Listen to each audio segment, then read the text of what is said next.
নামাজ পড়ে আসবে, এতেও মুক্তি পাওয়া যাবে না। নামাজ কায়েম করা তাকে বলা হয়। হাজী সাহেবের 3টা ছেলে বালেগ পুরুষ, যুবক নওজওয়ান, বিবাহের বয়স। ওই হাজী সাহেব যখন মসজিদে যাবে, নিজের ছেলেদেরকে টাইকা উঠাইয়া, যদি সহজে না উঠে প্রয়োজনে শীতকালে গরম পানি আর গরমকালে ঠান্ডা পানি মাইরা হলেও তাদেরকে টেনে টেনে নিতে হবে, আর না হয় হাজী সাহেবেরও মুক্তি হবে না। কথা বলেন ঠিক কি ঠিক না? কেউ কেউ কয় হুজুর কথা তো দেখছি কড়া কড়া হয়ে যায় আমার, এতক্ষণ ভালোই ছিল। আমি তো বন্ধু বুঝাই দেব না, আপনি কি মনে করছেন এমনি কোরআন আপনার মাথার পাশে আসবে? যার কোরআন ও ইনদা রাসে রাসূলের পর এত সোজা, আবার এত কঠিনও না। ভাই লক্ষ্য করে শোনা যায়, আমরা যারা 5 ওয়াক্ত নামাজ পড়ি, বলেন তো আজকে ফজরের নামাজ কাদের হয়েছে? মাশাআল্লাহ। যার জন্য মুসলিমের জন্য সবচেয়ে দৈনন্দিন একটা বড় গুণ হইল সে নামাজগুলো সময় মতো আদায় করে। নারী হইলে সে ঘরে আদায় করে, আর পুরুষ হইলে মসজিদে আদায় করে। এটা তার যতগুলো গুণের বৈশিষ্ট্য আছে তার মধ্যে শ্রেষ্ঠ একটা গুণের বৈশিষ্ট্য। কথা ঠিক কারণে বলেন ঠিক ঠিক না?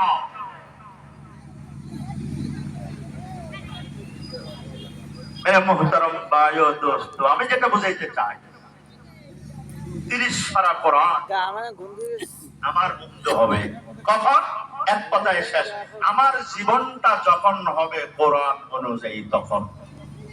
কথাটা শর্টকাটে বলে দিলাম, ব্যাখ্যা করতে গেলে আমার মতো বক্তার রাত শেষ হয়ে যাবে, ওয়াজ শেষ হবে না। কিভাবে শেষ হবে?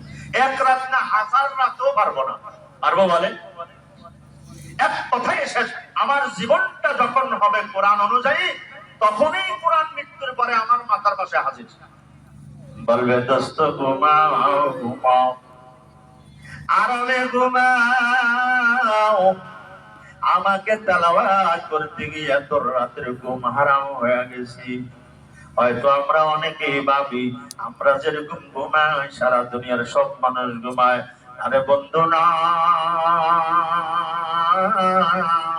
আল্লাহর এমন ওলিয়ে কামেল বান্দা দুনিয়ার জমিনে আসি, যারা হয়তো বা 1-2 ঘন্টা 3 ঘন্টা ঘুমায়া ওই গভীর রজনীতে ওইটা মালিকের সামনে কোরআন তেলাওয়াত করে তাহাজ্জুদের নামাজি।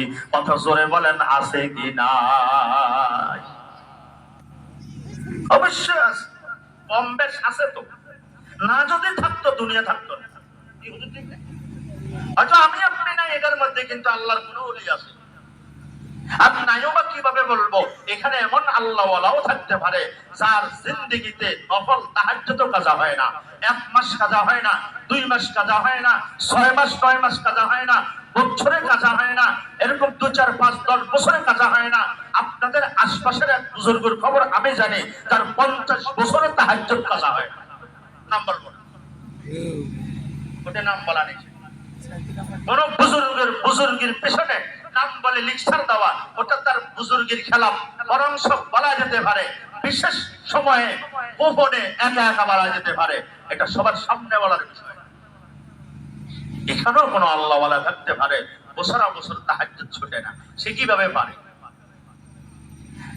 দোস্ত, আমি আপনাদেরকে বলবো তাহাজ্জুদ ওয়ালা হলে যে বুজুর্গ এও না, তার কোন বৈশিষ্ট্য আরো তো থাকা লাগবে। কথা বলেন ঠিক ঠিক না?